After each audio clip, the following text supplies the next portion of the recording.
Hola, ¿qué tal? Muy buenos días a todos. Bienvenidos a este ciclo de conferencias, aplicaciones de citometría de flujo, organizadas por Zipkin y BioLegend. A nombre de la empresa de Zipkin y de BioLegend, agradezco mucho su participación y su asistencia a este ciclo de webinars. El día de hoy tenemos el segundo webinar titulado Inmunofenotipo multiparamétrico de pacientes con COVID-19. Y tengo el honor de presentarles a los ponentes de esta presentación, quienes son la doctora Lourdes Arriaga Pisano y el doctor Arturo Cérvulo Vázquez.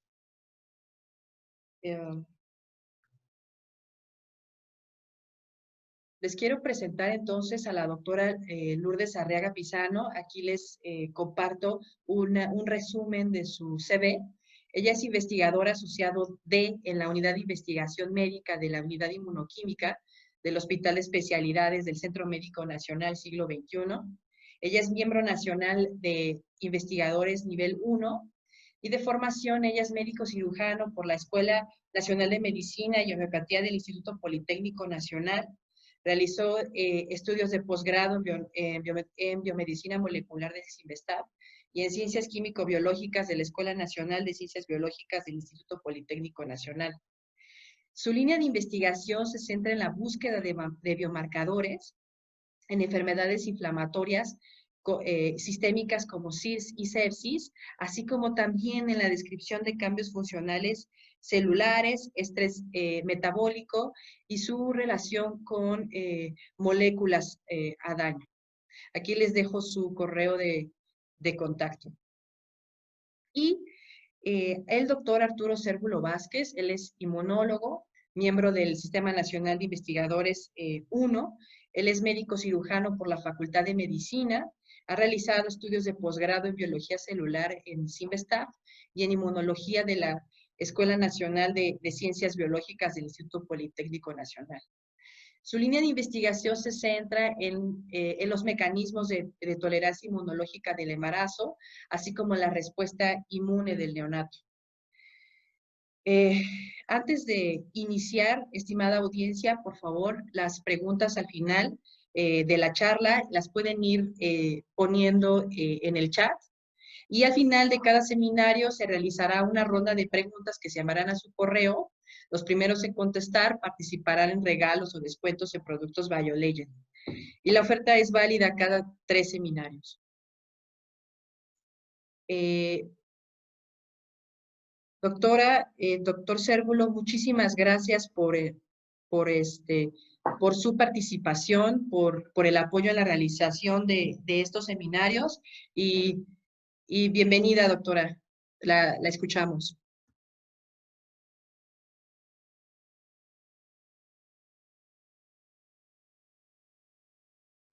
Hola, muy buenas tardes a todos. No sé si allí se ve la presentación. Ok, bueno, pues primero que nada, un agradecimiento especial a la doctorante Estefanía Vázquez Rodríguez por la amable presentación y sobre todo por la oportunidad de poder hablar con ustedes acerca de este tema que nos asignaron, inmunofenotipo multiparamétrico de pacientes con COVID-19. Como ya les mencionó Estefanía, de quien labora para Zipkin, y en este ciclo de conferencias, pues se trata de abordar temas de interés de citometría de flujo. Yo trabajo como investigador para el Instituto Mexicano del Seguro Social, en particular en la Unidad de Investigación Médica en Inmunoquímica, y también me hago cargo de ser coordinadora del Centro de Instrumentos Citometría de Flujo de la Coordinación de Investigación en Salud. Entonces, entrando en tema, cuando uno se pone a buscar estas palabras relacionadas con el título que nos asignaron, por ejemplo, en PubMed, ustedes pueden ver aquí cómo, pues si uno se pone a buscar, a ver, en COVID-19, ¿qué se ha hecho de inmunofenotipificación multiparamétrica? Pues en realidad publicado un par de artículos. Si dice, no, pues a lo mejor tiene que ver con la búsqueda de leucocitos, salen 11 artículos, pero si uno ya se vaya, a ver, no nos vamos a restringir a la identificación de leucocitos, sino hablamos de leucocitos en general. Y de allí, ¿cuánto de esto se ha publicado en el aspecto de pacientes con COVID-19 o infectados por SARS-CoV-2, entonces ya obtenemos más de 9,000 resultados. ¿Okay? Y eso nos lleva a aterrizar de qué estamos hablando cuando hablamos de inmunofenotipificación multiparamétrica, no solo en pacientes con COVID-19, sino prácticamente de cualquier tipo y no necesariamente solo pacientes. Esto también aplica para distintos modelos animales e incluso sistemas que no necesariamente son animales, ¿no? Como serían vegetales o algunos otros. Ya cuando uno se va a ver cuánto de esto se ha hecho utilizando o que reportan, francamente, que se ha hecho reportando citometría de flujo, los resultados son más discretos, aunque allí hay que tener en cuenta que en algunas ocasiones, como no aparecen en las palabras clave, pues aunque se haya hecho la inmunofenotipificación mediante citometría de flujo, no se registra como tal rápidamente en estas búsquedas rápidas. Algunos ejemplos de lo que se ha reportado es este trabajo de Weishaupt y colaboradores, donde utilizando inmunofenotipificación mediante citometría de flujo, pues pudieron identificar que los linfocitos T, tanto CD4 como CD8, se encuentran en circulación de pacientes con COVID-19 que tuvieron síndrome de dificultad respiratoria. ¿Okay? Y que estas permanecían hasta 14 días después de iniciado este cuadro. Así también, no solamente pudieron identificarlas y decir están allí como un dato observacional, sino que también pudieron comprobar sus capacidades funcionales a partir de la secreción de citocinas y entonces verificaron que en el caso de las T citotóxicas se secreta más interferón gamma, mientras que en el caso de las T cooperadoras, las CD4 positivas, secretan el interferón gamma, pero otro grupo de citocinas relacionados con algunos otros de los perfiles que a algunos les gustan identificarlos por los TH. Esto de la inmunofenotipificación es muy útil cuando alguien le quiere seguir el rastro a diferentes tipos de células. En este caso me voy a centrar particularmente a las que tienen que ver con leucocitos, sobre todo de la línea mieloide, como son los neutrófilos y los monocitos, pero prácticamente cualquier otro tipo de leucocito puede ser identificado de esta manera e incluso cualquier tipo de célula. ¿Okay? Aquí, por ejemplo, aparecen algunos de los subtipos que se han logrado identificar mediante esos inmunofenotipos y para poder entender estos inmunofenotipos es necesario recordar que se utilizan en muchas ocasiones los CDs o Clusters of Differentiation o cúmulos de diferenciación, como también se traduce, como sería ese mencionado CD4 para poder decir que un linfocito T, que fue CD3 positivo, además es CD4 positivo y entonces sí lo podemos clasificar como un cooperador. Y así nos iríamos con otro tipo de linfocitos T, como serían en este caso los CD8, con CD8 positivos, o las células T reguladoras que pueden empezar a ver que conforme se van subclasificando, se pueden ir sumando más de estos marcadores. ¿Okay? En el humano se han descrito al menos 363 diferentes CDs y siguen sumando. ¿Okay? Entonces, hablar de inmunofenotipos no necesariamente o alguien que utiliza habitualmente inmunofenotipos, no quiere decir que esa persona o ese grupo de personas se saben de memoria todos los CDs, sino que tienen identificados qué tipo de marcadores les pueden dar y luego caracterizar a estas células que son de su interés.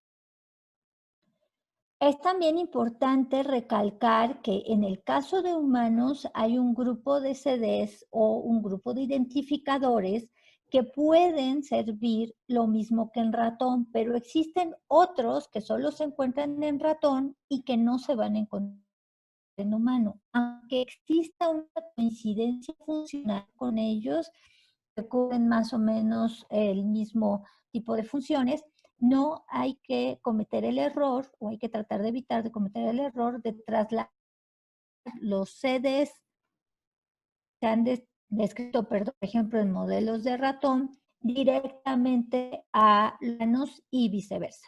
¿Sí? Sí hay que hacer una traducción. Para los que no estén tan familiarizados con qué es la inmunofenotipificación, voy a hacer una breve revisión para que todos estemos en la misma sintonía. Y inmunofenotipificación es poder detectar las moléculas, muchas de ellas, por ejemplo, los CDs, en nuestras células de interés utilizando anticuerpos.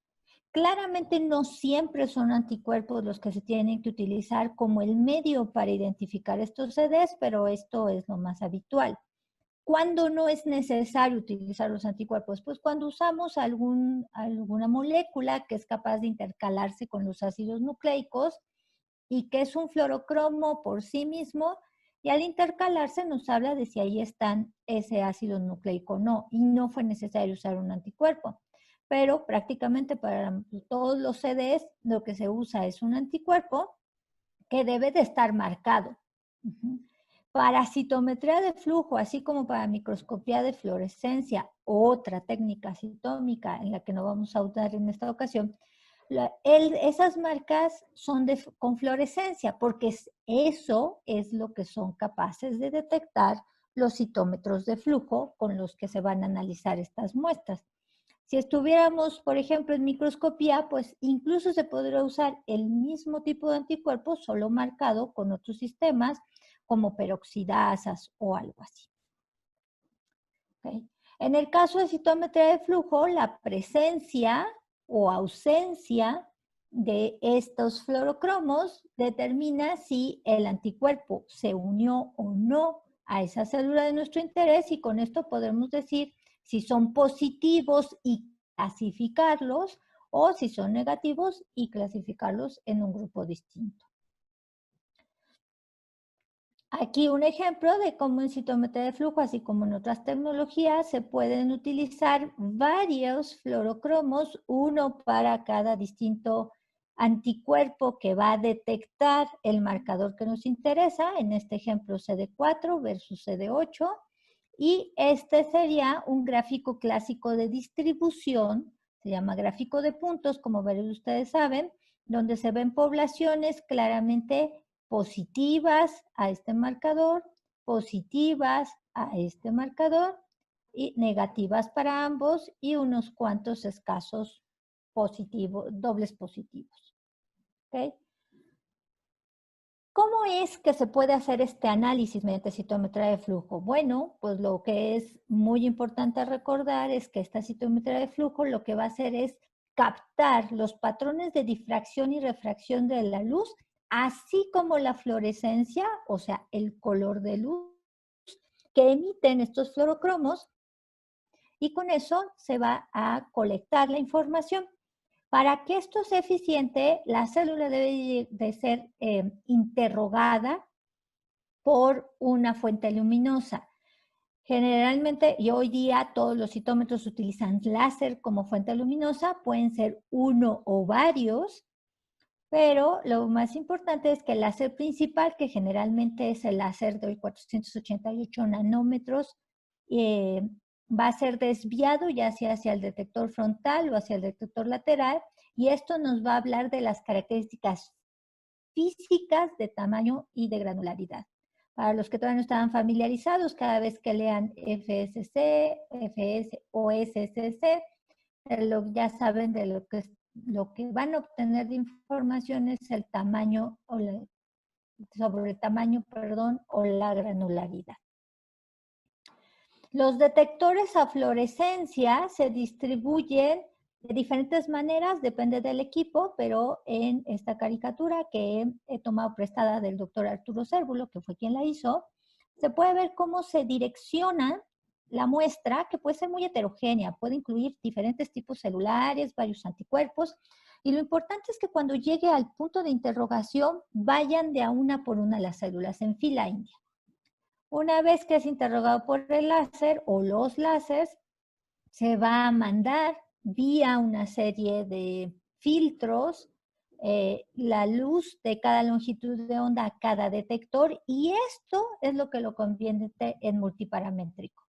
Cada detector es un parámetro y de cada parámetro los citómetros de flujo van a poder utilizar esta fluorescencia para en muy poco tiempo, porque esta es la velocidad promedio, 5.000 a 70.000 eventos por segundo que se pueden analizar, claramente mucho más rápido que lo que cualquiera de nosotros podemos contar a ojo. Y de allí no solamente identificar a las células, sino incluso caracterizarlos en subtipos o, como ya vimos, con capacidades funcionales. Okay. ¿Y cómo es esto? ¿Cómo es que se puede obtener esta información? Bueno, cuando cada detector recibe esta luz, eso se convierte en un pulso eléctrico y de allí se convierte a un pulso electrónico que, como está aquí ejemplificado, por ejemplo, este es el detector que correspondería a tamaño, se registra un número. Para el detector de granularidad, otro número. En este caso, para esta fluorescencia, que puede decir un marcador como CD3, por ejemplo, este número. Y para este otro detector, que es para esta otra fluorescencia, este otro número. Dicho de otra manera, esta fila es la identidad de una célula que ha sido interrogada por el citómetro de flujo. Como muchos de ustedes a lo mejor ya han visto en los artículos o han tenido oportunidad de realizarlo, pues esto lo van a tener que multiplicar por el número de eventos que desean analizar. Si desean analizar 10.000 eventos, pues lo que tienen es 10.000 filas. Si no solamente analizaron 2 fluorescencias, sino 8 fluorescencias, pues multiplican, suman otras 6 columnas a esta información.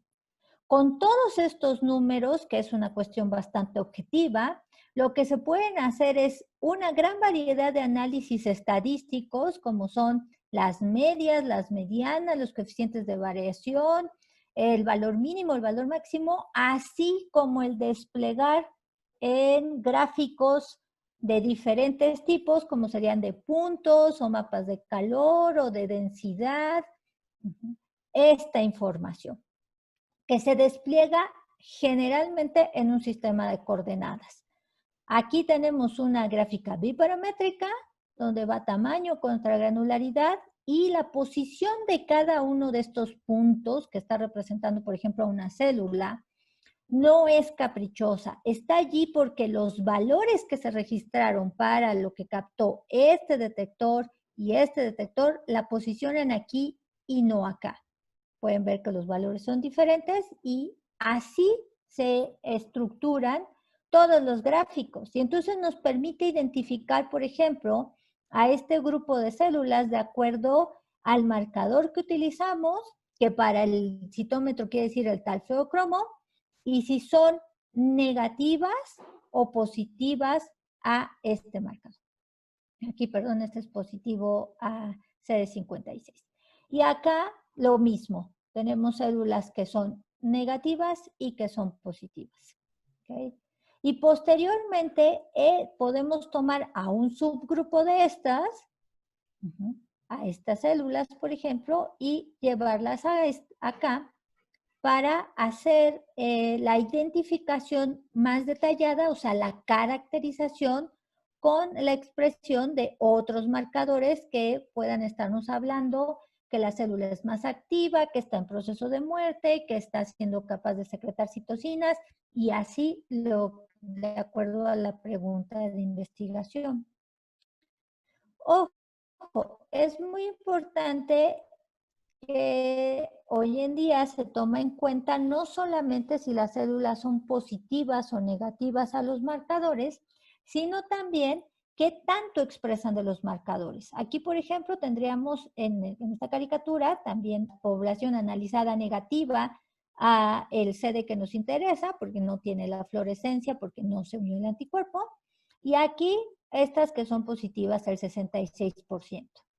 Pero claramente esta no unió tanto anticuerpo, por lo tanto la fluorescencia que tiene no es tan intensa como esta de acá, Y eso se registra y se puede calcular con los números que ya vimos que registran como el valor de la media o la mediana de la intensidad de fluorescencia. Y les corresponderán valores distintos.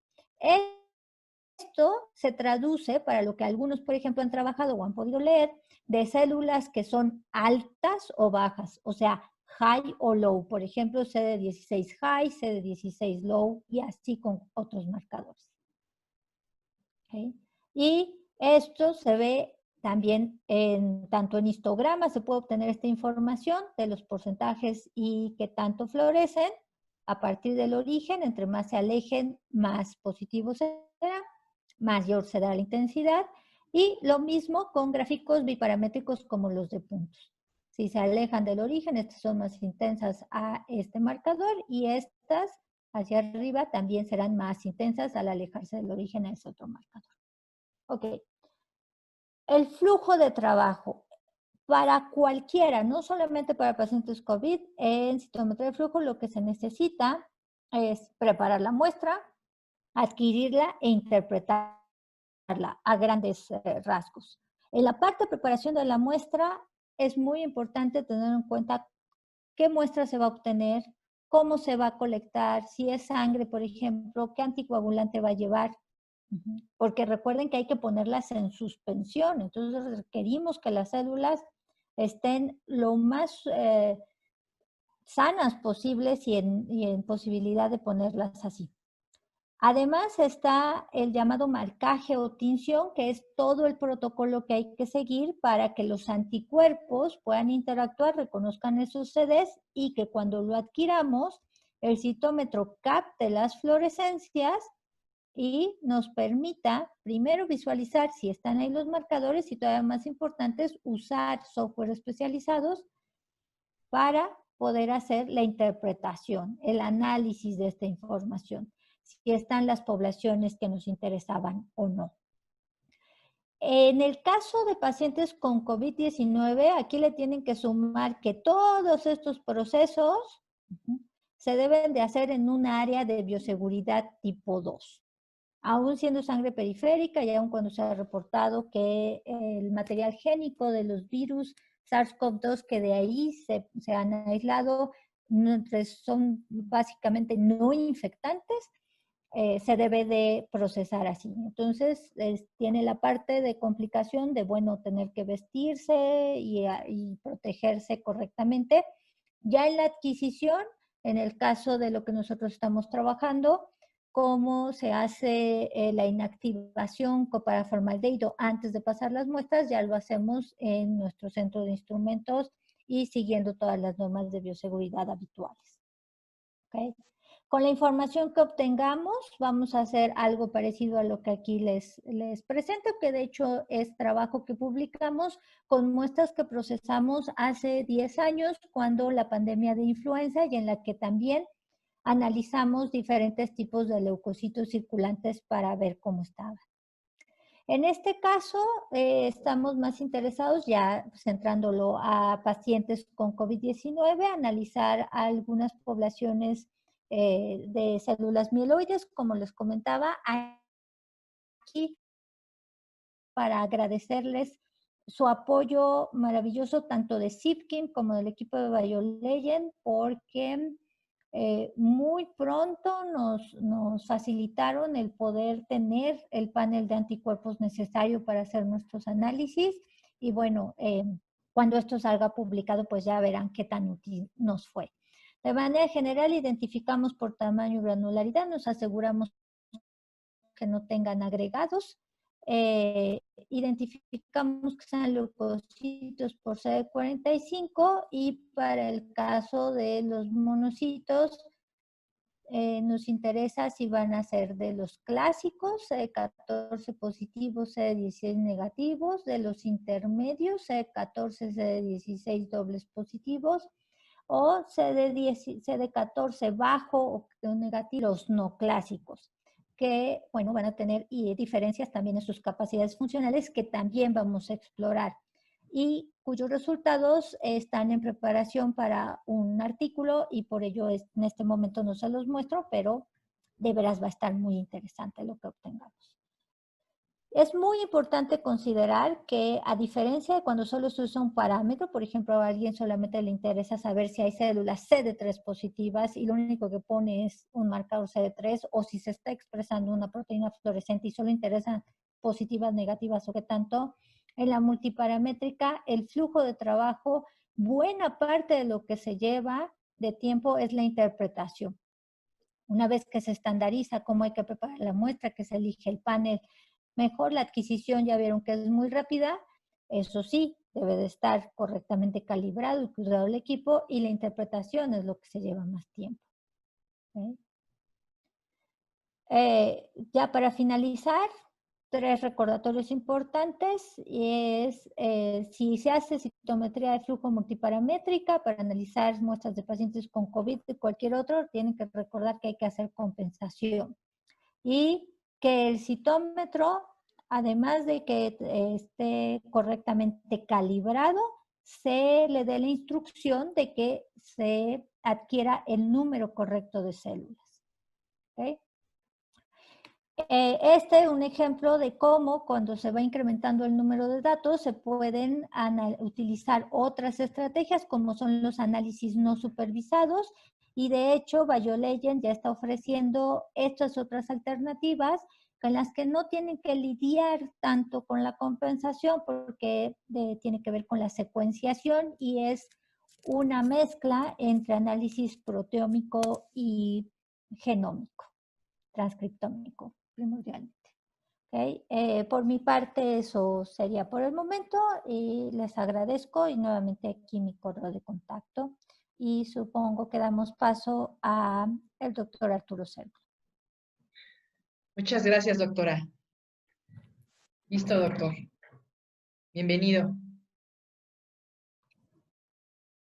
Gracias. Ponerla.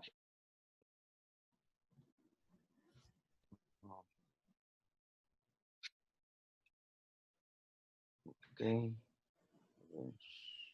¿Sí me escuchan? Creo que sí, Steffi. ¿Me escuchan?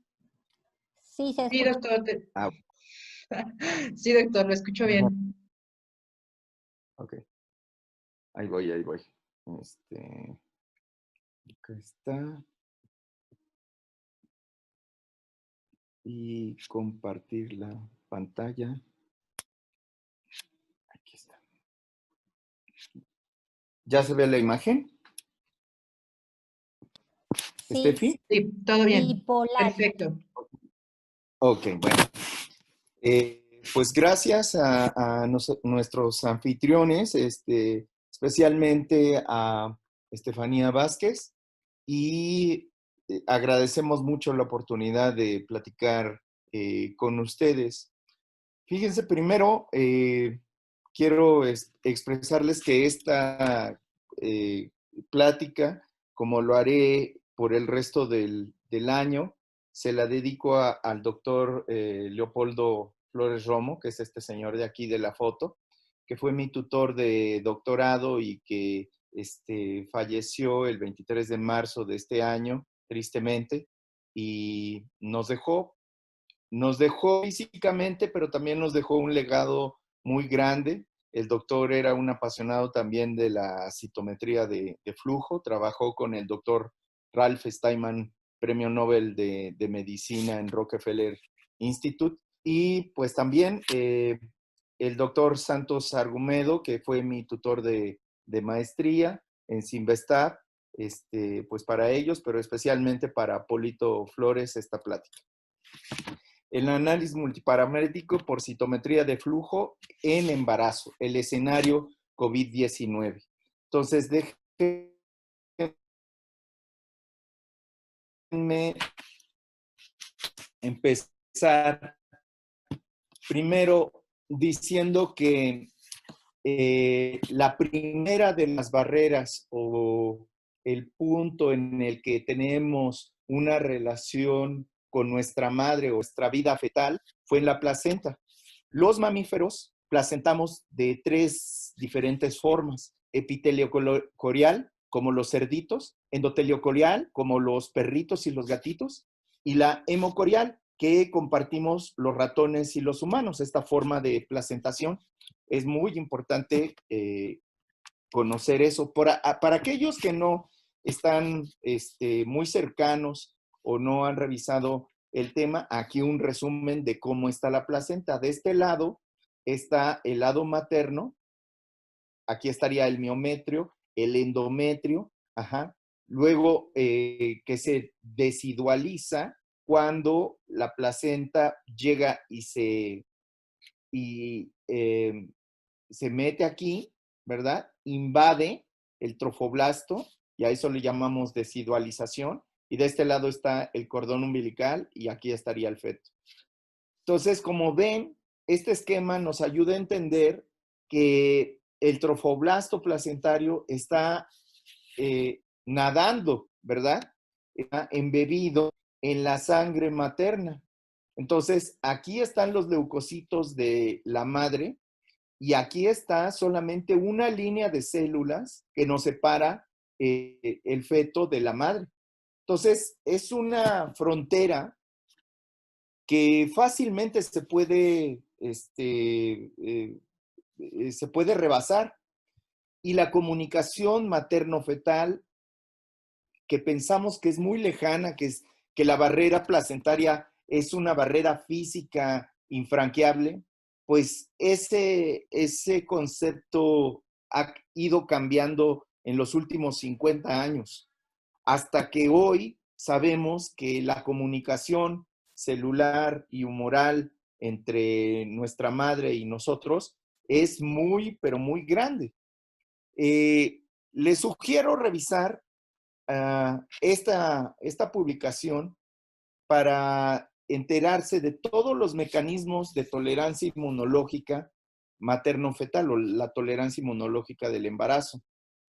También nosotros, si se meten a la Academia Nacional de Medicina y entran al libro electrónico La Medicina es Así, ustedes pueden bajar nuestro capítulo sobre inmunología perinatal y ahí describimos en español, también lo pueden hacer en inglés en esta referencia muy buena, sobre todos esos mecanismos de tolerancia que funcionan para mantener el embarazo. Voy a hacer algunas precisiones o apuntes sobre algunos de los mecanismos de tolerancia inmunológica. ¿Por qué? Porque tienen que ver en el escenario COVID y porque tienen que ver en lo que se está haciendo hoy en día para entender cómo el COVID o la infección por SARS-CoV-2 puede alterar los mecanismos inmunológicos en una mujer embarazada. Entonces, el primero de estos mecanismos es el efecto de estas células dendríticas tolerogénicas, por eso está la T y esto de dendritic cells o células dendríticas, que son el origen de educación de células T vírgenes que llegan a la placenta y que obtienen un fenotipo T regulador. Y estas T reguladoras son muy importantes para mantener el embarazo. De hecho, normalmente en el embarazo va aumentando el número de T reguladoras en la sangre, en el vaso, en los ganglios de la mujer embarazada.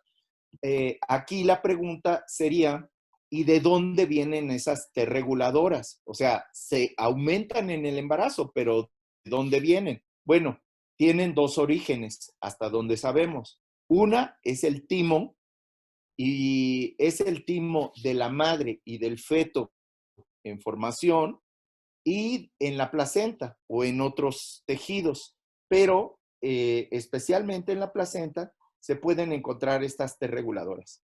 Las mujeres que no han podido concebir, que no se han podido embarazar y que tienen abortos repetidos, tienen un número bajo de T reguladoras, lo cual sugiere que esto no solamente es, lo hemos visto en ratones, se sucede en humanos y esa es una de las razones por las cuales hay infertilidad en humanos, la baja número de células T reguladoras.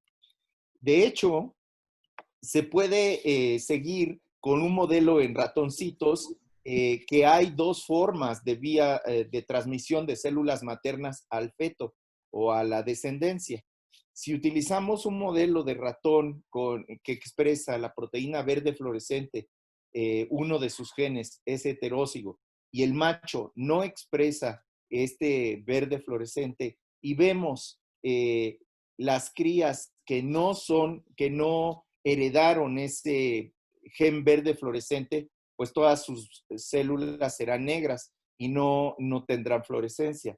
Si permitimos que nazcan esos ratones que llegan a la vida adulta y buscamos células verdes, las vamos a encontrar en hígado, en timo, en vaso y en muchos otros órganos. Eso demuestra que hubo paso trasplacentario de las células maternas al feto. También la otra es que una ratona que sea nodriza, que le dé de mamar leche a esta camada de ratoncitos que no tienen células verdes, permitimos que lleguen a la vida adulta y luego buscamos células verdes, encontramos células verdes. Así es de que este artículo demuestra en un modelo animal, en ratones, que hay paso trasplacentario y por lactancia materna a la descendencia en mamíferos. Eso también ocurre en humanos. Este es un artículo que pues siempre presento porque siempre me sorprende, y yo creo que a muchos de ustedes también los va a sorprender, porque las células progenitoras fetales de varón pueden persistir en la sangre materna hasta 27 años después del parto. Muchos de ustedes que son jóvenes, que tienen 27, 25, 20 años, pues entonces se estarán preguntando, ¿células mías están viviendo en mi mamá todavía todo este tiempo después del parto? Y la respuesta es sí, de mujeres y de hombres. Todavía peor, si tienen hermanos y ustedes no fueron los primogénitos, ustedes tienen células de sus hermanos circulando, viviendo, colonizando su médula ósea. Este fenómeno de microquimismo es muy importante de tomar en cuenta, porque hoy sabemos pues que la infección con SARS-CoV-2 infecta leucocitos, y los leucocitos maternos infectados podrían pasar al feto y vivir ahí durante muchos años. Esta es una forma de transmisión vertical de la infección. No solamente que pase el virus a través de la placenta, que también ya se ha buscado, y que no se ha encontrado la transmisión vertical, pero es una posibilidad que debemos de seguir buscando si sucede o no. Entonces, vean ustedes cómo el análisis de esto y la respuesta de esta pregunta tiene mucha importancia biológica y infectológica, inmunológica, para el caso de embarazo y de infección por SARS-CoV-2. Y esto nos lleva a analizar una cantidad de leucocitos muy grande con muchos marcadores, y por eso el análisis multiparamétrico es muy importante. Si no tuviéramos un análisis multiparamétrico, nuestro análisis sería muy limitado, y entonces nuestras conclusiones y nuestra observación acerca de la infección sería más limitado de lo que está. Un segundo mecanismo de tolerancia inmunológica en el embarazo es el balance de células TH1 y TH2. Se pensó durante mucho tiempo que las mujeres embarazadas solamente tenían fenotipos TH2 durante todo el embarazo, pero ya se vio con muchos artículos desde los 90 y hasta ahora los 2000, 2010, que el balance TH1, TH2 es muy dinámico en el embarazo, que en el primer trimestre, en los primeros 3 meses del embarazo se necesitan respuestas TH1, y después en el segundo trimestre TH2, y luego en el tercer trimestre otra vez hay cambios hacia TH1 y TH2. O sea, el balance, como en un sub y baja, es muy dinámico. También las células TH17, que son inflamatorias, tienen un balance con las T reguladoras que les mencioné previamente, y se ha visto que a veces necesitamos TH17 para un embarazo normal y a veces una cantidad creciente de T reguladoras y de función de regulación o de inhibición de las respuestas mayor en determinadas edades gestacionales. Entonces, todos estos fenotipos, tanto los TH1 como TH2, 17 y T reguladoras, son analizados con análisis multiparamétrico.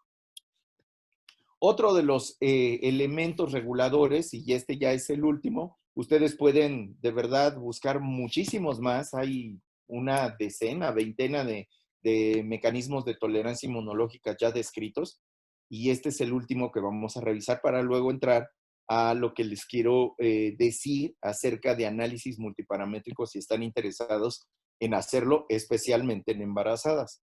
Estos pensamos generalmente en células, en leucocitos para hacer análisis, pero este es un ejemplo de que las células eritrocitos, que las células eritroides, no solamente están ahí para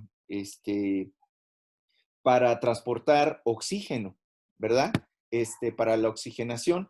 También se han encontrado estas células eritroides CD71 positivas que son inmunosupresoras, y esta inmunosupresión es muy rica en neonatos y a diferencia que en adultos. Por ejemplo, la mujer embarazada tendría pocos y su recién nacido tiene muchas de estas células. Y esas células eritroides CD71 pueden regular la funcionalidad, fíjense, de reguladoras como T reguladoras, de THs, de linfocitos B, de células dendríticas y de otras células T también citotóxicas. Entonces, noten cómo el efecto de una célula que está más del lado innato que por mucho tiempo han sido apartadas por inmunólogos porque no son leucocitos, porque son eritrocitos, es importante para la regulación del sistema inmunológico, al menos en la etapa neonatal y muy probablemente en la fetal. Y como ya les mencioné, hay microquimerismo, o sea, hay paso de células maternas al lado fetal y de células fetales al lado materno.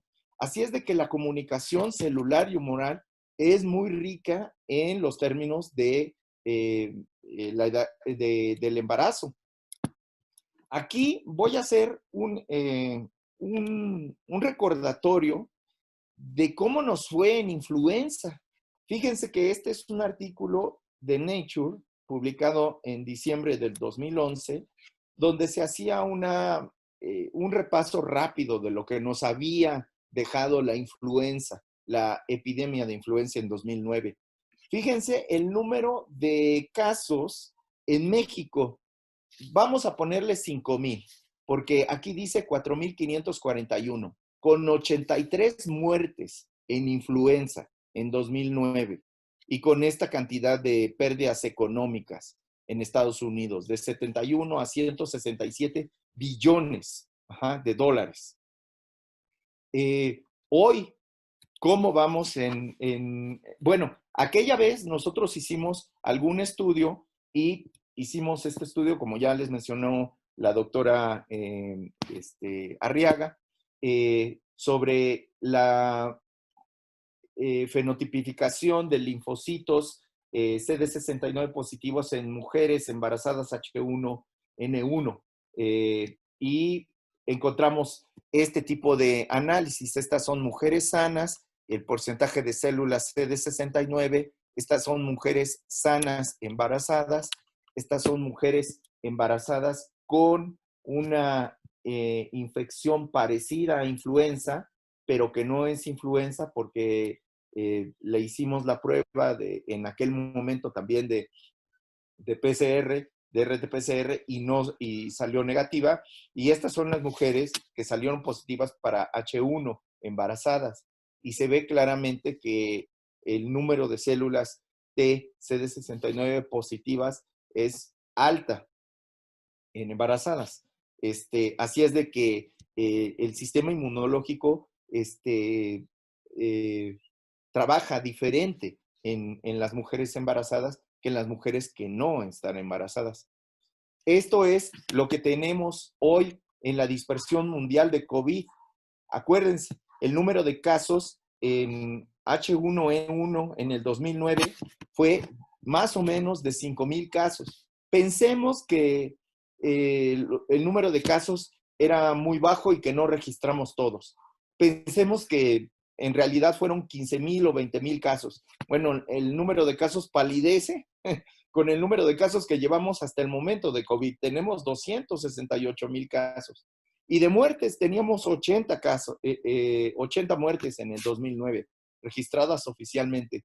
Vamos a pensar que el número es 3 veces más, 5 veces más. Bueno, palidece con el número de casos fatales que llevamos hasta el momento. Hoy 7 de julio, 32,000 muertes. Por eso, el mensaje aquí es que muchas veces estamos comparando lo que vivimos en 2009 con H1N1 y lo que estamos viviendo hoy con COVID-19, y es diametralmente diferente. Además de que el número de casos en embarazadas en el mundo es es bajo. No se ha reportado, de hecho, muertes fetales oficiales en el mundo. Nosotros reportamos extraoficialmente, no quiero decir nuestro grupo, sino México ha reportado que hay muertes por COVID. De hecho, si ustedes se meten al reporte de la Secretaría de Salud, van a ver que llevamos más o menos unas 64 muertes desde aquella vez que el doctor López-Gatell nos avisó en su conferencia que teníamos 2 muertes por enfermedad COVID.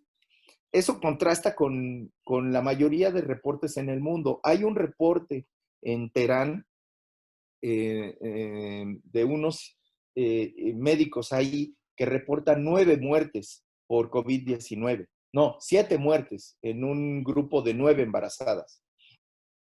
Pero la verdad es de que no tenemos certeza de que el COVID haya sido la principal fuente o razón de muerte de estas mujeres embarazadas, porque muchas de ellas tenían obesidad, diabetes mellitus, preeclampsia, y entonces no es el único culpable el COVID-19, sino como en toda la población general, si tienes comorbilidades, entonces puedes tener una forma más grave de COVID-19. Eso es importante de decir. Ahora entremos entonces en nuestro tema, ya con este background de el embarazo, cómo funciona el embarazo, y cómo están las mujeres embarazadas con COVID-19. A la hora de que estamos hablando de análisis multiparamétrico, como ya les mencionó la doctora, no solamente es que ustedes puedan ver el tamaño, la complejidad, la fluorescencia 1, 2, 3, 8, 9, 15 fluorescencias. Eso ya es multiparamétrico. La citometría, por naturaleza, es multiparamétrica. Pero cuando hablamos de análisis multiparamétrico, el análisis multiparamétrico se puede hacer de 2 formas, de 2 caminos. Uno es el clásico en el que el análisis está seriado. Muchos de nosotros, yo empecé a hacer un análisis seriado. Quiere decir esto, se los voy a explicar con este esquema. Este artículo que no tiene que ver con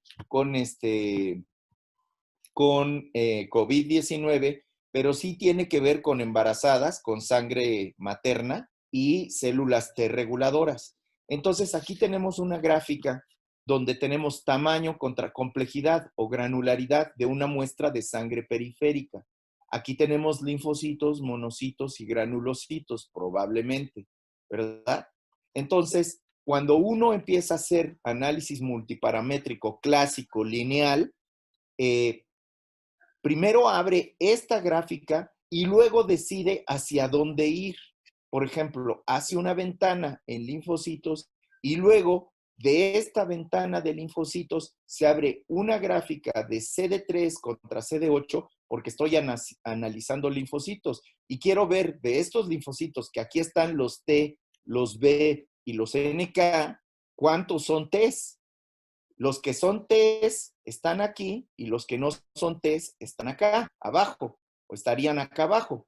Y los que son CD4 o CD8 positivos y los que son CD8 negativos. ¿Lo ven? Entonces, está seriada. Yo analizo primero los linfocitos y luego, como consecuencia, hago el análisis de una segunda ventana. Y así me puedo seguir.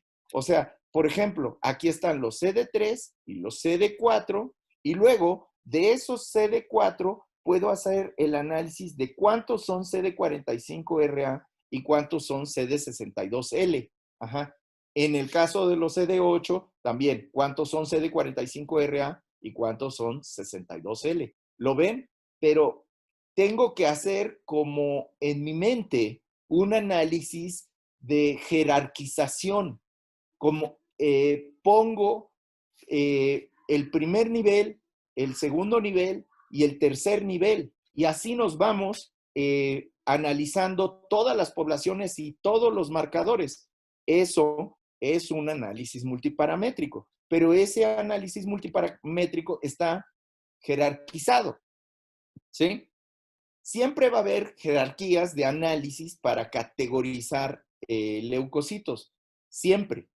Pero, como vamos a ver después, hay una manera distinta de hacerlo, de analizar multiparamétricamente una población haciendo una jerarquía un poquito más cerrada, un poquito más horizontal y no tanto vertical.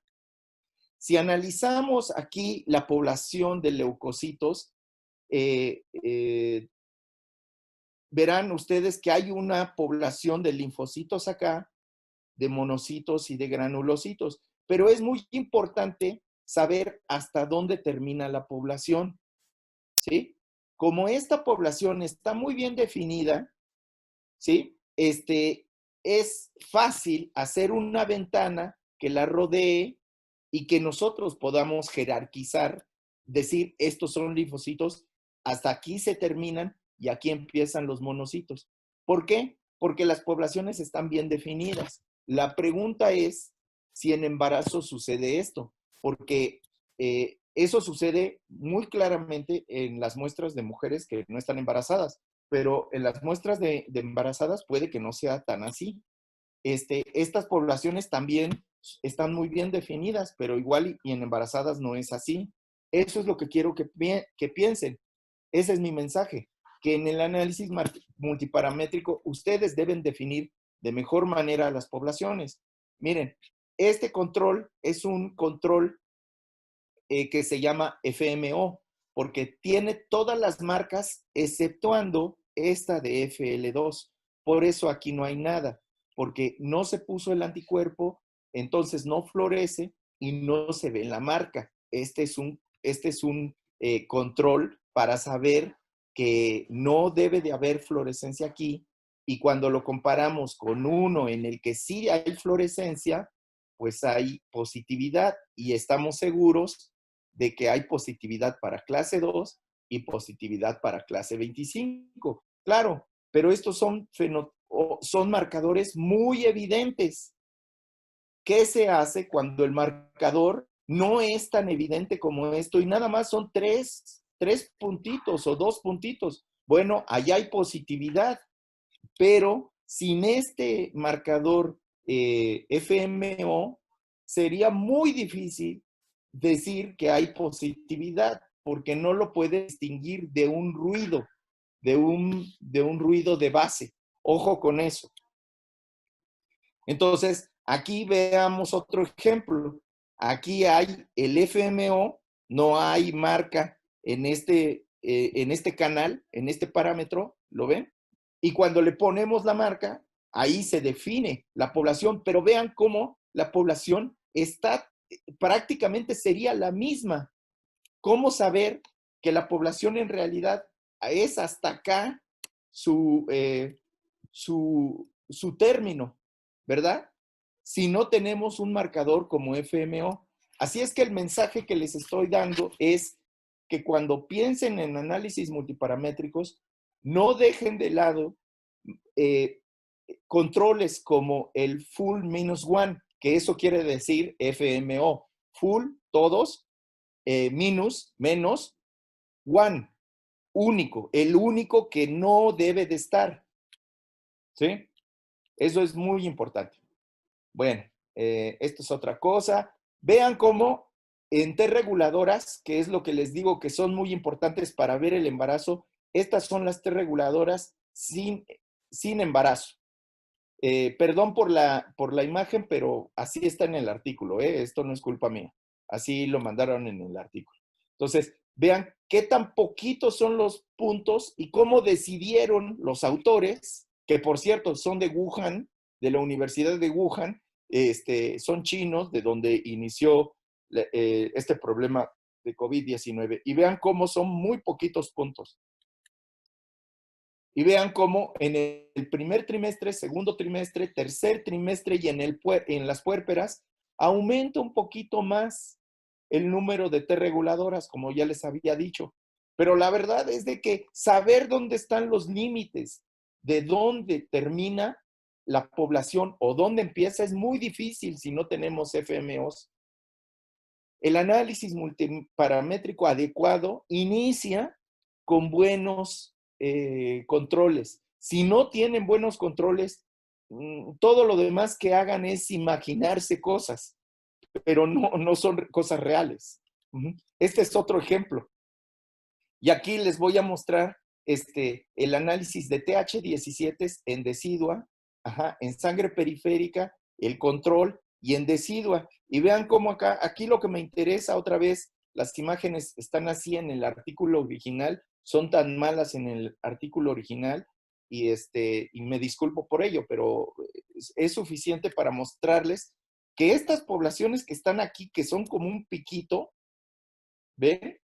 Estas, lo más probable es de que sean marcas de inespecificidad, sean basura, pues. Son células muertas que se les está pegando el anticuerpo inespecíficamente. Y eso es lo que debemos de evitar. Eso es lo que debemos de mejorar en nuestro trabajo. Estas son células, son eritrocitos fetales y las células maternas también tienen hemoglobina fetal. Y se las traje porque estas células de eritrocitos son puestas a un lado generalmente en nuestros análisis, pero nosotros ya estamos haciendo un análisis de estas células en mujeres embarazadas COVID-19 y pronto tendrán ustedes el resultado publicado y lo podrán ver. Hay cosas yo creo que son sorprendentes en esta enfermedad. Ya para terminar, voy a utilizar este último minuto para ejemplificar todo lo que les he dicho. Estas son imágenes de nosotros, de mujeres sin embarazo y mujeres embarazadas. No les muestro todos los demás datos, solamente les muestro un ejemplo de lo que hemos estado haciendo. Así es de que no hay problemas de copyright para lo que vamos a sacar en los papers. Pero estos son los patrones de tamaño, granularidad, CD45 y CD14 en sangre periférica de mujeres sin embarazo y con embarazo. Vean cómo sin embarazo la población de linfocitos y monocitos es un poquito diferente de las embarazadas. Que la población CD45 o que las marcas de 45 son muy similares, pero sí hay diferencias entre las embarazadas y las no embarazadas. Que la definición de 45 con 14 es diferente, es muy similar, pero hay pequeñas diferencias que podemos aprovechar para el análisis multiparamétrico. Bueno, esto que les estoy mostrando de golpe de vista, ya no jerarquizado, ya no esta sale de esta, y esta primera sale a una segunda, o más bien la segunda sale de una primera y la tercera sale de una segunda, ya no es el análisis multiparamétrico jerarquizado vertical que les mostré primero. Este análisis multiparamétrico es que ustedes abran todas las ventanas de todas las gráficas y que puedan señalizar una población y que puedan reflejar esa decisión que tuvieron en una ventana sobre todas las demás. Eso es un análisis multiparamétrico diferente. Es un análisis multiparamétrico que jerarquiza, pero la jerarquía está mucho más horizontal que la manera clásica con lo que hemos analizado nuestros datos. Cualquiera de las dos formas es muy efectiva si la saben hacer con respetando sus reglas y sus límites. Eso es lo que quiero mostrarles. Aquí les dejo las imágenes un poquito más grandes para que disfruten las imágenes y vean luego con más tiempo las diferencias entre las poblaciones. Quiero agradecer además a todo el equipo que hemos estado haciendo esto. Yo nada más estoy presentando algunos de los conceptos de todo nuestro grupo, pero créanme que hay un equipo muy grande que en tiempos de COVID ha estado con cubrebocas y pijamas trabajando en el laboratorio. Gracias.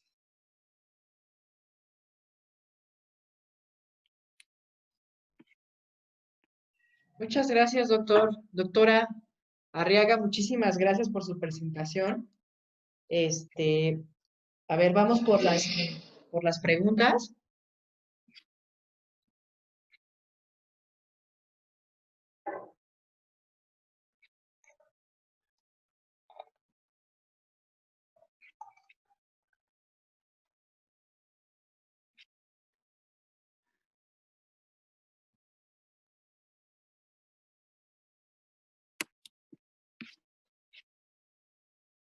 Estoy preguntando si tienen preguntas acerca de la presentación.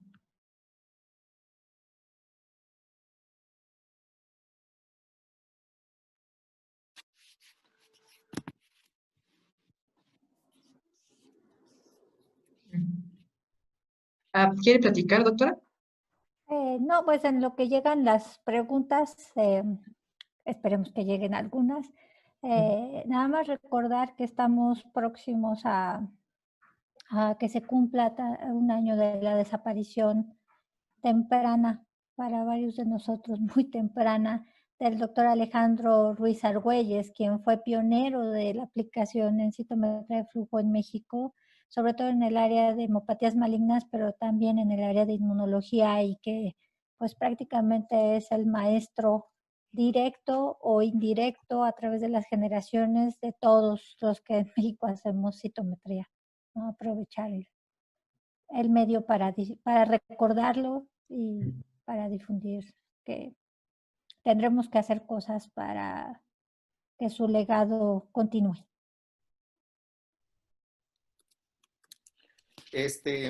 Ya me preguntaron, Arlaín Rojas, gracias por tu pregunta de dónde encontrar la revista La Medicina es Así. ¿Sí me están escuchando? Creo que sí, ¿verdad? Sí, todo bien. Bueno. Sí, sí escuchamos. Bueno. La Medicina es Así está en la página de la Academia Nacional de Medicina de México. Métanse a Academia Nacional de Medicina de México y verán un link ahí que dice La Medicina es Así. Y ustedes pueden bajar capítulos, si son médicos o biólogos o químicos interesados en la medicina o en algunos de estos tópicos, pueden entrar a la Academia Nacional de Medicina y bajar todos los capítulos gratis. Todos los capítulos están escritos y pues, todos ellos están escritos por grandes, invitaron nada más, ¿no? O sea, por grandes expertos nacionales sobre todos los temas de medicina y pueden bajar de microbiología, de inmunología, de todos los que quieran, por favor. Mayra Cruz ha tenido oportunidad de analizar muestras de pacientes positivos a COVID que han analizado y tienen algunos resultados previos.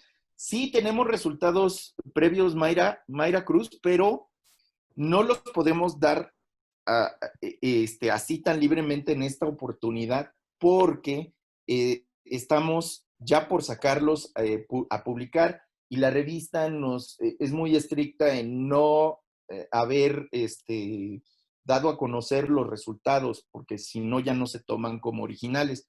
Pero en muy poco tiempo ya ustedes verán en los repositorios que hay disponibles, estos de Medix y el otro, no me acuerdo, de Cold Spring Harbor, que estarán nuestras observaciones. ¿Qué nos pueden comentar de esto que se ha observado? Perdón, antes me gustaría agregar ahí algo de la pregunta de la doctora Mayra Cruz. Sí, como ya les habíamos mencionado, tenemos que esperar a poderles mostrar las imágenes, pero sí les podemos adelantar que lo que hemos observado coincide con lo que se ha publicado en otros artículos en cuanto a que suele haber linfopenia, que indica que probablemente es por la muerte de estas células. Eh, y, y de lo más interesante es que en los ensayos funcionales empezamos a ver diferencias en qué tanto son capaces. Mucha gente se va con la idea esto del concepto de la tormenta de citocinas, que yo en lo particular pienso que hay que redefinirlo o definir muy bien, porque en realidad no son hipercitocinemias severas y coincide con capacidades funcionales disminuidas de algunas de las que evaluamos, particularmente en la producción de algunas citocinas, pero bueno, ya cuando tengamos posibilidad de compartirles el resultado, seguro lo haremos. Ajá. El, el, Uh-huh. Yo les podría comentar de forma general que lo que hemos visto en COVID, en embarazadas, es que la llamada citocina, la tormenta de citocinas, se llama tormenta de citocinas o la hemos denominado tormenta de citocinas, pero los cambios más grandes que hemos visto en el perfil de síntesis no está en las citocinas, sino en las quimiosinas.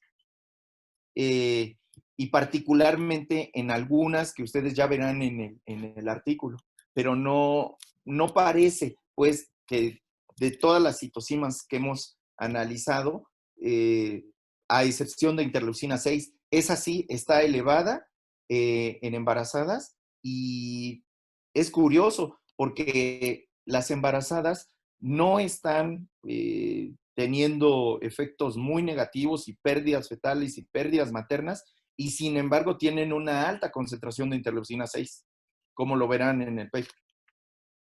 Muchas gracias, doctor. Incluso, bueno, también quiero comentarles que la doctora Livier Cabrera Rivera, en otro webinar, va a platicarnos aún más sobre el papel de interleucina 6 en pacientes con COVID. Y mientras tanto, quiero también mencionar que el doctor Mancilla dice, gracias a ambos por su excelente charla. En el caso de microquimerismo materno-fetal, ¿qué tipo de células son las que representan este fenómeno? ¿Son mesenquimales, hematopoyéticas? ¿Hay evidencias de la transferencia de células inmunes de memoria? No, de memoria no, es muy difícil analizar el fenotipo, sí se puede analizar el fenotipo de memoria, pero hasta el momento, y lo digo difícil no porque sea difícil identificar el fenotipo memoria, eso creo que ya tenemos mucha evidencia, mucho conocimiento acerca de eso, de qué es la memoria identificada por fenotipo, que de todas maneras tendría que ser funcional, un estudio funcional, ¿no? Pero dada la cantidad de células que pasan de la madre al feto y del feto a la madre, muy frecuente, pues el número de células es bajo. Sé que lo que estoy diciendo parecería contradictorio, pero es un número alto en el sentido de que sucede el paso trasplacentario, y este paso trasplacentario son de muchos fenotipos, no solamente leucocitarios. Yo me refiero al leucocitario porque soy inmunólogo, pero hay células mesenquimales que pasan, sorprendentemente algunas células del estromales que pasan, o sea, el tipo de células que pasan de a uno o a otro lado son de varias estirpes y tipos celulares, no solamente el inmunológico. Uh-huh. No sé, Lula, ¿quieres agregar algo acerca de eso? Con eso yo creo. Uh-huh. Muchas gracias. Montserrat Buendía pregunta si el traspaso de virus vía trasplacentario aún está un poco en controversia. ¿Ahí el paso es directamente de virus o de células infectadas? Sí, no se sabe.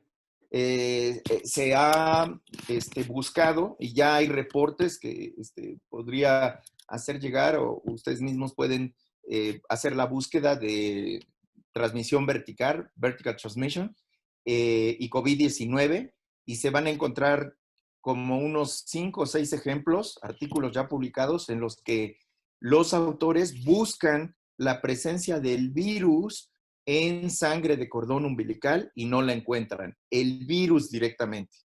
Ajá. Y hay un artículo publicado en Lancet que dice que buscan el virus, no lo encuentran consistentemente en sangre periférica ya del recién nacido, y en leche de la madre tampoco lo encuentran. La madre fue COVID-19 positiva.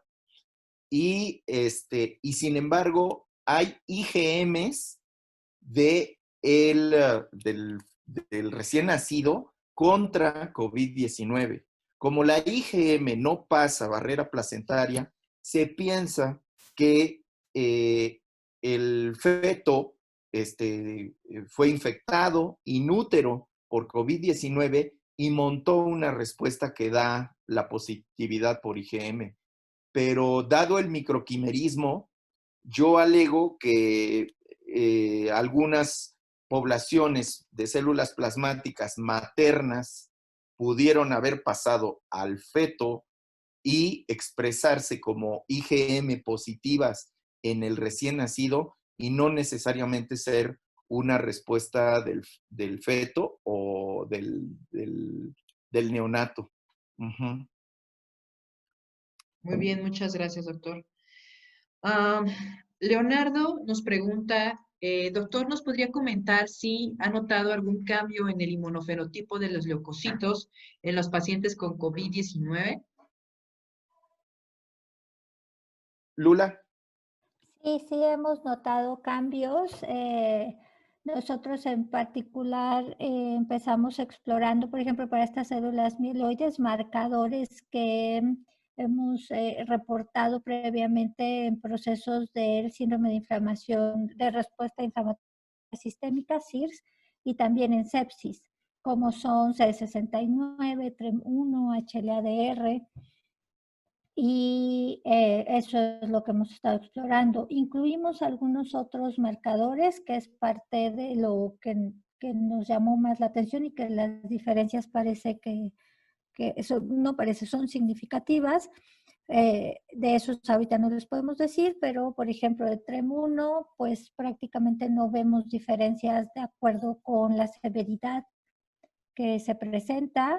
Y otra cosa que vemos que no es un marcador per se, no es un CD pues que se está explorando, pero que sí nos llamó mucho la atención desde que empezamos a trabajar con estas muestras, es que a diferencia de cuando se trabaja con sepsis bacteriana, donde tenemos un claro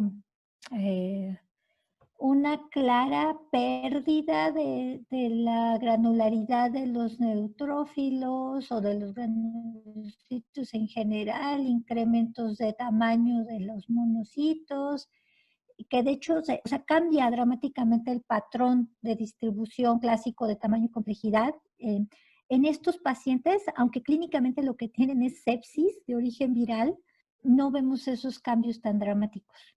Entonces, eso mismo esperamos con algunos marcadores, por eso ya no estamos ahí tan preocupados porque TREM1 no nos dé diferencias, que esas sí nos las da en sepsis bacteriana, por ejemplo, ¿no?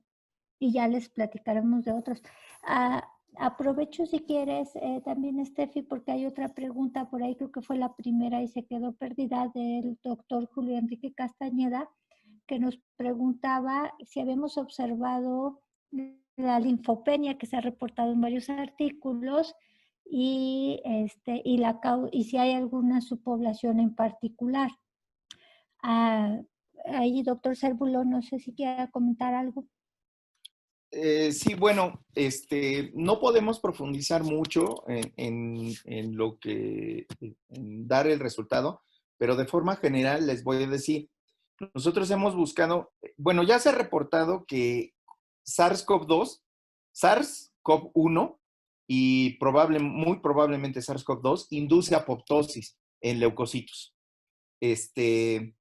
Entonces, la apoptosis puede observarse de 1000 maneras, ¿no? Por la activación de caspasas o tan tempranamente por la expresión de anexina 5. Nosotros hemos estado haciendo análisis de la expresión de anexina 5 en embarazadas y también en población general para ver algo acerca de esta, ¿cómo se llama? Apoptosis, inducción de apoptosis temprana. La verdad es que no hemos visto muy claro en las muestras de sangre. Si ocurre, ocurre probablemente en los órganos.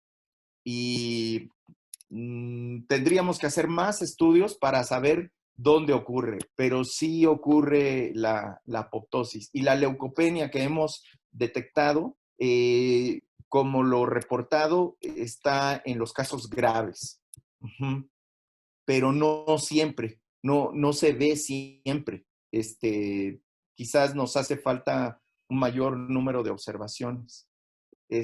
Hay una pregunta de Raúl Piñeiro Salvador, Steffi, no sé si la ves, que es sobre FMO. Hola, doctor. Sí, ahorita se la leo. Raúl Piñero Salvador pregunta, ¿los controles FMO se establecen a partir de un solo marcador negativo o a partir de varios? Y si se puede a partir de varios negativos, ¿cómo se logra esto? Lula. Sí, los controles de fluorescencia -1 no es uno solo, es por marcador que a uno le interesa explorar. Y me explico. Si alguien tiene no sé, doctor Cérvulo, si me puedes compartir tu diapositiva de fluorescencia -1 para Ajá, sí, claro. eso. Pero bueno, mientras en un panel donde haya marcadores de identificación y de caracterización, uno está obligado a que en los de caracterización, al menos, idealmente en todos, pero al menos en los de caracterización, o sea, de los que vamos a decir que cambió en este caso porque eran pacientes COVID positivos contra COVID negativos, perdón, SARS-CoV-2 positivos contra SARS-CoV-2 negativos, gracias. O que eran pacientes que eran más graves o más severos, en esos marcadores que esperamos que cambie, estamos obligados a este control. Este control de fluorescencia -1, por ejemplo, aquí, lo que están viendo es el marcador CD25, ¿no? En el ejemplo que nos puso el doctor Cérvulo. El marcador CD25 nos debe de constar que sí es positivo y que tanto.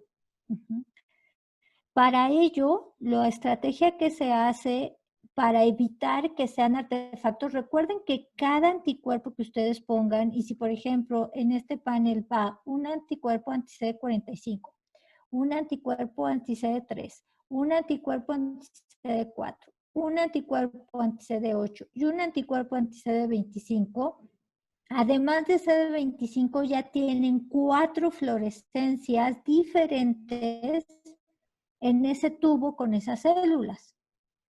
Y en ese sentido, la interacción de todos esos fluorocromos podría dar por diferentes efectos como el quenching, falsos positivos o falsos negativos para la fluorescencia que le correspondería a CD25. ¿Okay? Entonces, para evitar esos artefactos, se debe de estar seguro que cuando se ponen todos los demás anticuerpos con sus fluorocromos que no sean el anti-CD25, hasta dónde llega esa señal de lo negativo para CD25, y es lo que aparece en la gráfica H. Las células sí fueron identificadas como linfocitos, sí son identificadas, o sea, sí tienen CD3, sí tienen CD4, probablemente no tienen CD8, pero aquí cuando se proyecta esa gráfica contra el CD25, nos da algo muy parecido probablemente a lo que sería cuando no se ponen anticuerpos, que sería este panel. ¿Okay? De tal suerte que cuando se agrega ya el panel completo, lleva todos los anticuerpos más el 25, todo lo que esté por arriba de lo que nosotros ya consideramos positivo, ahí ya podemos decir que no es un artefacto. Entonces, si además de CD25 en este panel hubiera otros marcadores de caracterización, por ejemplo, si están expresando PDL1 o si están produciendo interferón gamma, se tendría que hacer la misma estrategia para el control de fluorescencia -1 con todos los marcadores, exceptuando ese que marca interferón gamma. Ese sería su control de fluorescencia -1. Y igualito, todos menos PDL1. Entonces, ¿qué tantos controles FMO van a requerir? Depende de su panel. Ya les digo, estrictamente hablando, si ustedes tienen 8 fluorocromos, deberían de generar el control del que no recibió un solo anticuerpo, lo que se llama autofluorescencia, que en el argot mucha gente le dice sin teñir. ¿Okay? Y además, 7 de las fluorescencias menos la primera, 7 de las fluorescencias menos la segunda, 7 de las fluorescencias menos la tercera, 7 de las fluorescencias menos la cuarta, 7 de las fluorescencias menos la quinta, 7 de las fluorescencias menos la sexta, 7 de las fluorescencias menos la séptima y 7 de las fluorescencias menos la octava. O sea, 8 FMOs más la autofluorescencia. Sí, porque seguro ustedes ya están pensando, uy, si tengo un análisis de 15 colores, ¿a poco tengo que hacer 14 o los 15 FMOs? No. Tienen que analizar su panel y ver cuáles son los marcadores que de verdad son menos evidentes de ver. Ajá. Hay pocas células positivas, ustedes esperan pocas células positivas o la fluorescencia es muy baja. Entonces, con eso deciden a qué aplicarle FMO porque les va a ayudar para saber qué es lo positivo. Y de los otros marcadores que son muy evidentes, pues la verdad se pueden ahorrar el FMO porque eso representa un gasto mayor para su proyecto de investigación. Pues más que ahorrar, probarlo un par de veces y si funciona ya, solo se quedan con los de caracterización. Sí, claro. Exacto. Muchas gracias. Preguntan, doctor, dice Adriana Domínguez, excelente ponencia. ¿Por qué en la gráfica de la investigación en Wuhan se considera que los cuadrantes positivos podrían ser ruido? Las gráficas no se ven claras. Ajá. Pues miren, no sé si se está viendo ahí la gráfica, pero efectivamente, miren, este tubo que está aquí, lo voy a regresar, este que está aquí, es CD8, ¿sí? Y lo que estamos viendo en el eje de las Y es 17, lo que estamos viendo aquí es CD8. Y lo que estábamos viendo en esta gráfica es CD4 y CD17. Sí, perdón. CD17 contra CD4 y CD17 contra CD8. No, interleucina 17. Ah, sí, interleucina 17, perdón. Entonces, aquí hay una población clara, aún con las imágenes muy borrosas, CD4, CD17 positiva. Y es esta que está acá, CD4, 17 positiva. Y casi no hay CD8, ¿sí? Entonces, 17 positivos, como acá. Ajá. Este cuadrante sería este de aquí. Pero aquí se distribuye en forma oblicua, ¿sí? No es imaginación. O sea, yo puedo ver una línea así muy, muy derechita acá. Generalmente eso pasa. Los que ya hemos estado haciendo citometría durante algún tiempo, ya nos despierta la alarma de, híjole, eso quién sabe si son células vivas o no. Son células completas o no. Por eso, en el análisis multiparamétrico, la primera gráfica que debemos analizar es los eventos sencillos. O sea, una gráfica de tamaño, área, contra tamaño, pico. Y ver cuáles son los eventos sencillos para evitar inespecificidades, para evitar debris, para evitar esas señales que nos van a confundir y que no son positivas, es ruido. Espero Ojo, haber sido suficientemente claro. perdón, ahí hay que, vale la pena puntualizar que eso del ruido, en citometría puedes tener ruido electrónico, que ese se vería parecido, pero no es la causa como la que está explicando el doctor Cérvulo. Puede haber interferencia de fluorescencias, por eso es tan importante de FM. Puede haber, no, más que ruido, sería la interferencia de poblaciones, ¿no? Por ejemplo, todos los que tengan experiencia, y yo sé, ya vi que hay muchísimos en el chat que tienen experiencia, dirán, pues ese tipo de marca así muy sutil en dos fluorescencias diferentes, pero que es muy consistente prácticamente en todos, es muy clásico de cuando se analizan, por ejemplo, neutrófilos. ¿No? Entonces, ahí también tiene que ver con selección correcta de las poblaciones, ¿no? Es muy probable que lo hicieron correctamente los autores y lo que estén reportando, aunque sea mínimo, sea válido, pero para eso tienen que demostrar que la variación de su instrumento no supera a ese porcentaje tan discreto, ¿no? Porque cuando alguien reporta, bueno, yo tuve en el de los pacientes 0.16 y en los que eran negativos a SARS-CoV-2 0.010 y entonces 0.10 a 0.16 es la diferencia. Lo primero es sí, ¿qué coeficiente de variación tiene tu instrumento? Porque si tu instrumento tiene un coeficiente de variación de 1, pues igual es un artefacto por el instrumento mismo, ¿no? Sí, claro. Si además los autores presentaron sus fluorescencias -1, con controles, e incluso las autofluorescencias, en algunos journals todavía hacen control de isotipo. Si presentaron todo eso y de todas maneras les da así, literal, así salió, ¿no? Por ejemplo, en esta gráfica, vean cómo aquí hay señal ficoeritrina en Y, pero en X no hay señal. En realidad, están registrando los autores, están exponiendo el registro en el parámetro de fluorescencia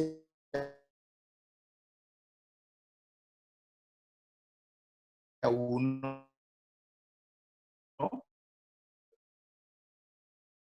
Verde, ajá, pero en realidad no hay sin haber una señal de metiendo la autofluorescencia de los leucocitos. No es que haya muestra y marcaje contra los leucocitos ahí, pero dejaron la muestra para hacer una referencia.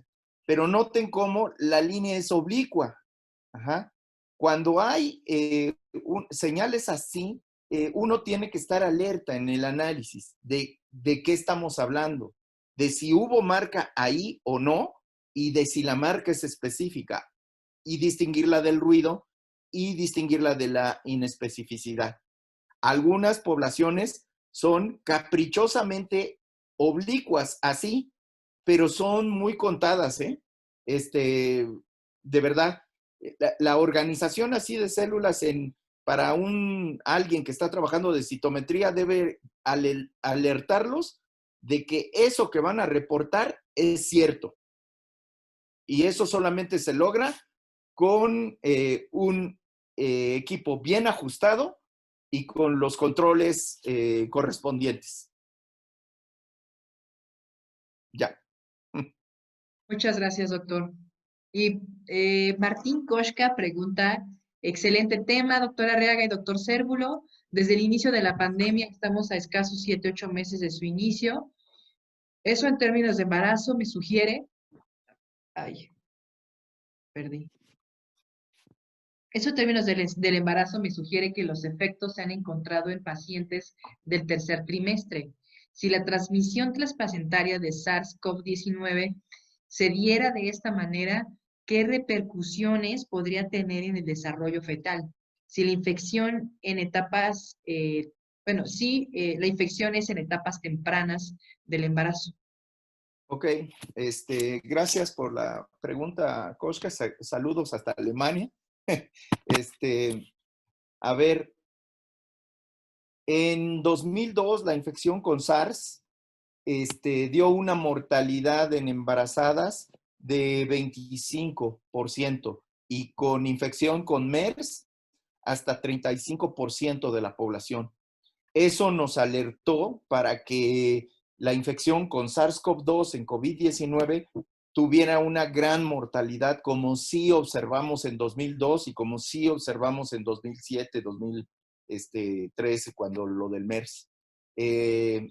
Pero afortunadamente en SARS-CoV-2 no se ha dado esa mortalidad. 1. 2. La infección con SARS y con MERS es preferentemente en el primer trimestre y en el segundo trimestre del embarazo. Probablemente ahí está la causa de que sean más letal, tenga mayor mortalidad la infección con SARS y con MERS que con SARS-CoV-2, que con COVID-19. La mayoría de los casos que se han reportado en embarazadas infectadas con COVID-19 se han dado en tercer trimestre. Hay algunos casos en primero y en segundo. Digo en segundo, creo que en primero no. En segundo trimestre sí. En tercer trimestre la mayoría. Y las repercusiones al feto no las hemos analizado. Todavía es temprano para ver cuáles son las repercusiones, pero yo pienso que deberíamos de estar alertas, como lo sugiere el doctor Koshka, para la programación, en términos de programación fetal. La programación fetal es un evento biológico que hemos observado, que en esencia, en resumen, es que todo lo que te pasa en vida fetal se puede repercutir en tu vida adulta. Ajá. Tu mamá sufrió de desnutrición o de obesidad o de infecciones, tú lo recibes en tu vida fetal, naces, llegas a la vida adulta y entonces empiezas a tener problemas de hipertensión, diabetes, resistencia a la insulina, todas estas cosas. Eso es programación fetal. Yo creo que debemos estar atentos a tanto en el caso de SARS como en el de MERS, qué está pasando hoy a estos 8 o 9 años después de la infección. Ah, no, ya ¿cuántos más? 15 años de SARS, 16 años de SARS. Y ver si hay repercusiones que pudieran ser debido a programación fetal. Y por SARS-CoV-2, por COVID-19, pues todavía estamos lejos de eso, ¿no? Por una limitante temporal, pero deberíamos de estar atentos a tal. Bueno. Y a mí me gustaría agregar que además del tema de la programación fetal, está el tema del efecto que puede tener la infección ya en los adultos o, bueno, aún en niños, adolescentes, pero que presenten estos cuadros moderados o severos de COVID-19. ¿Qué va a pasar con en particular con su respuesta inmunológica a largo plazo? ¿Se va a quedar igual? ¿Va a empezar a presentar datos de agotamiento, de senescencia, compromiso de, por ejemplo, el training?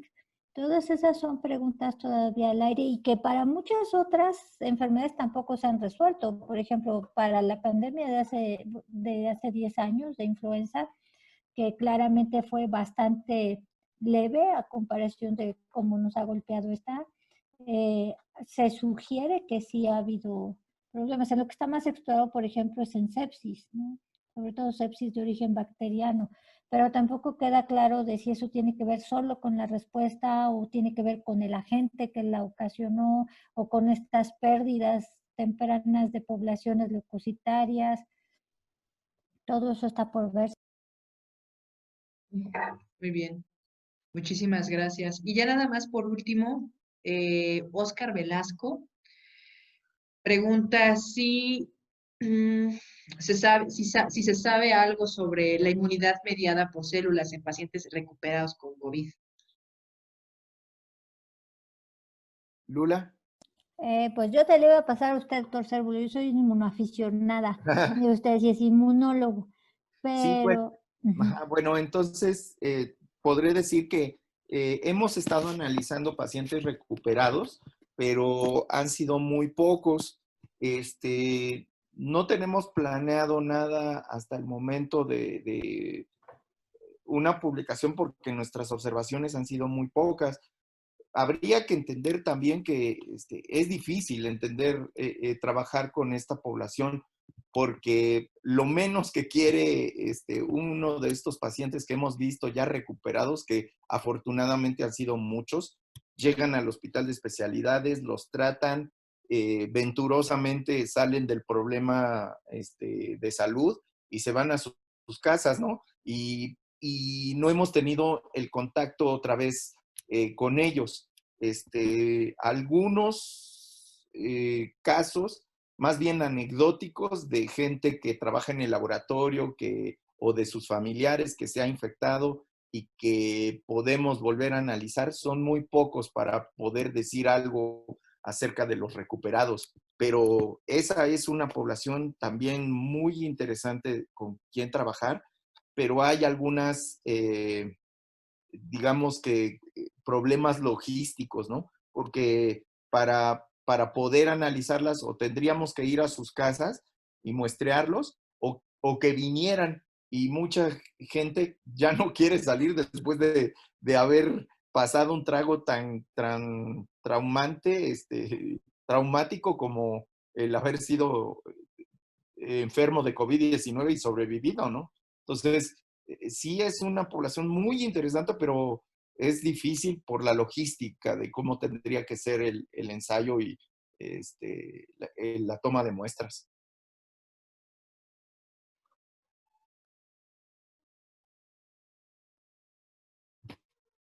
Bueno, pues muchísimas gracias por su presentación.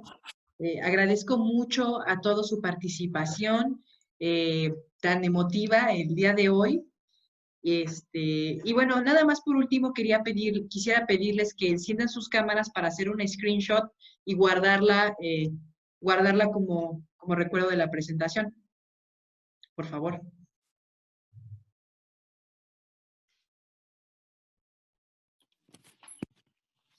Eso. Como no entendí que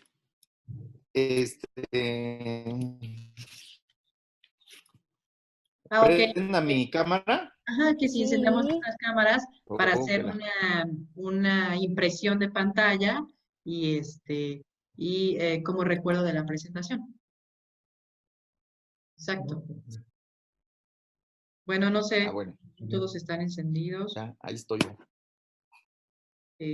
No veo muy bien a todos.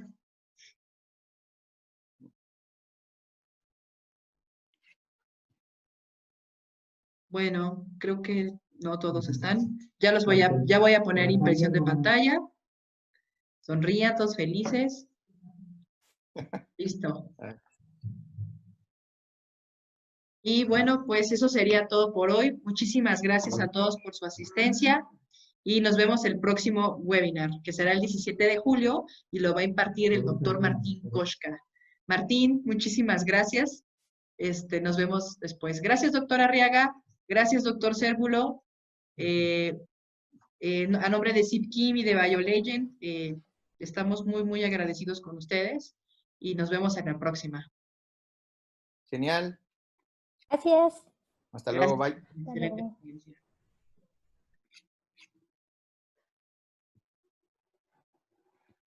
luego.